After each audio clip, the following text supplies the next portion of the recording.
새벽 4시 반이면 내 집 전기밥솥이 먼저 깨어난다. 보온 버튼이 헐거워서 가끔 혼자 켜졌다 꺼졌다 하며 빨간 불이 깜빡이는데 그걸 멍하니 보고 있으면 꼭 누가 나한테 신호를 보내는 것 같다. 밥은 어제 저녁에 해둔 게 남아있고 나는 그 밥을 반 공기만 덜어 전자레인지에 돌려 먹는다. 반 공기라는 말이 웃기지.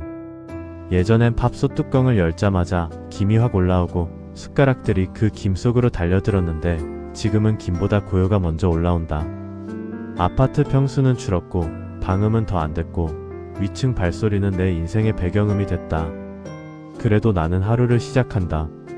편의점 야간 물류 알바를 주 3번 하고 나머지 날엔 동네 공원에서 어르신 운동기구를 닦는 기간제 일을 한다. 63세 나 정태수. 이혼하고 6년째다.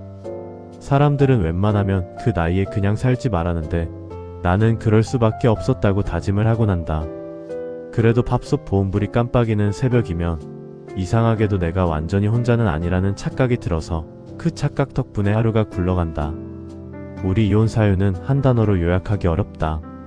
바람도 없었고 폭력도 없었다.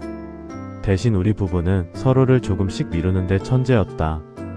나는 퇴직하고 나서 집에 있는 시간이 늘었고 아내는 학원 행정 일을 하며 더 바빠졌다. 바쁘다는 건 사실 핑계였다. 우리는 각자 지친 얼굴을 서로에게 보여주기 싫어서 먼저 피곤한 척했고 먼저 잠든 척했고 먼저 이해한 척했다.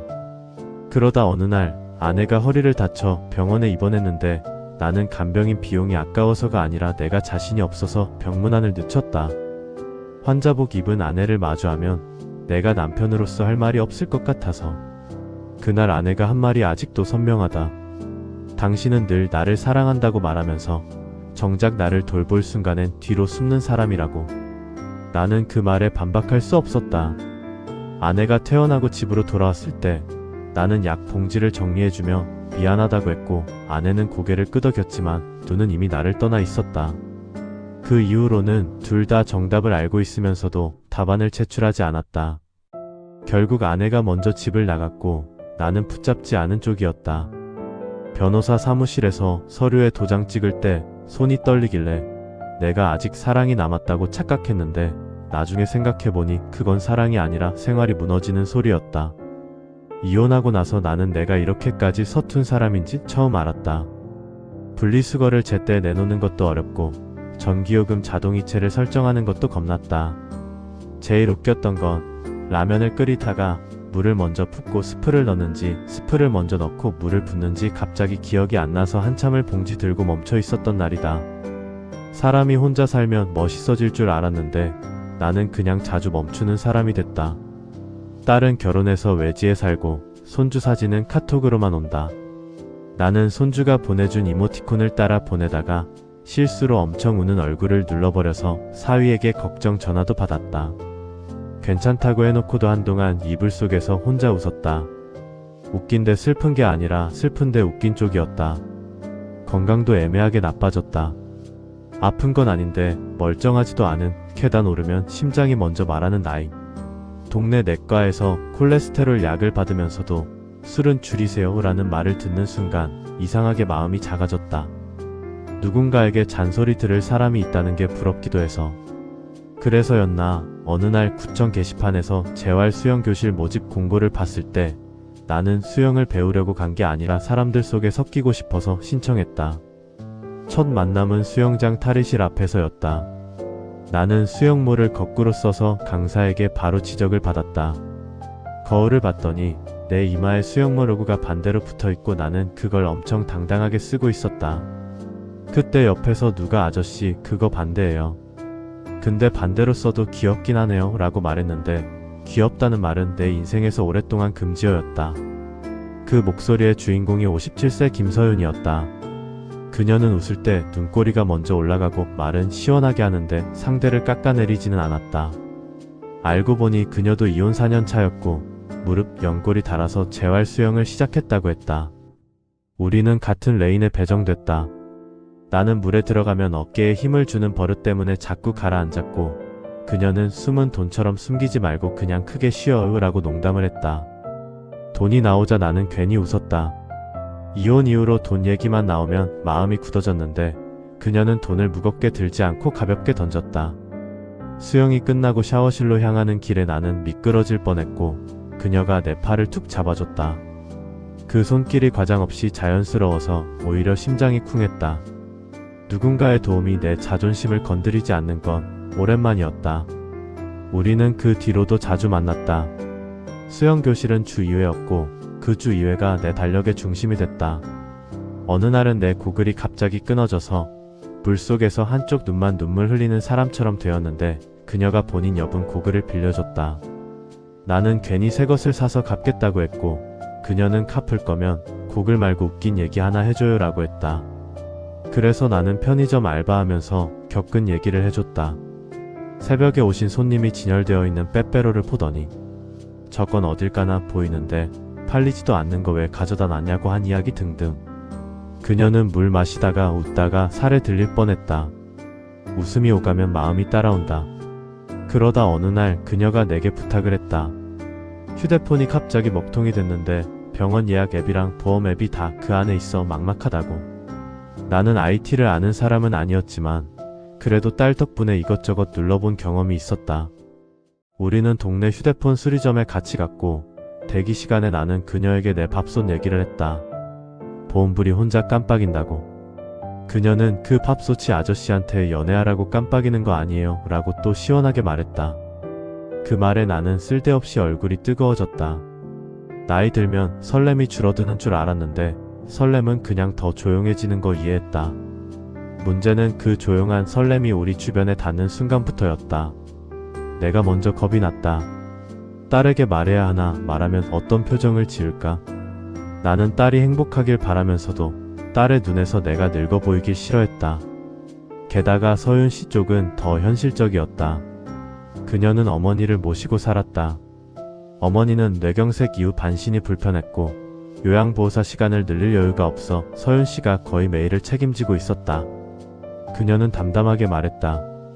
누굴 만난다고 내 삶이 갑자기 가벼워지진 않아요. 근데 가벼워지진 않아도 따뜻해질 순 있잖아요. 그 말이 멋있었는데 동시에 나는 내가 그 따뜻함에 끼어도 되는 사람인지 겁이 났다. 나는 이미 한번 돌볼 순간에 숨는 사람이었으니까. 더 큰 장애물은 내 몸에서 튀어나왔다. 어느 날 수영장 계단을 오르는데 숨이 차서 가슴이 뻐근했다. 별일 아니라고 넘기려다 다음 날도 비슷해서 병원에 갔더니 협심증 가능성이 있다며 검사 예약이 잡혔다. 그날 밤 나는 서윤 씨에게 연락을 못했다.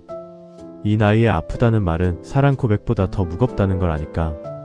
내가 또 누군가의 짐이 되는 순간이 올까봐 나는 먼저 문을 닫으려 했다. 결국 들켰다. 내가 수영을 빠진 날 서윤 씨가 수영장 로비까지 찾아왔다. 나는 핑계를 대려 했는데 그녀가 내 손목에 붙은 병원 팔찌 흔적을 보고 바로 알았다. 그녀는 화를 내지 않았다. 대신 아주 현실적인 목소리로 말했다. 숨는 버릇 그거 고쳐요. 아픈 건 창피한 게 아니고 말 안 하는 게 상대를 더 외롭게 해요. 나는 그 말에 목이 막혔다. 나는 내 이혼이 큰 사건 때문이 아니라 이런 작은 숨기기들 때문이었다는 걸 그제야 인정했다. 우리는 수영장 앞 벤치에 앉았고 나는 검사 결과가 아직 안 나왔고 무섭다고 솔직히 말했다.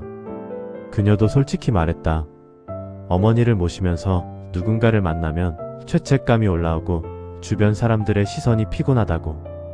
그리고 그녀는 마지막으로 한 문장을 덧붙였다. 나는 누가 나를 구해주길 바라지 않아요. 대신 내 옆에서 도망가지 않는 사람을 원해요. 그 문장이 내 안에서 오래 남았다.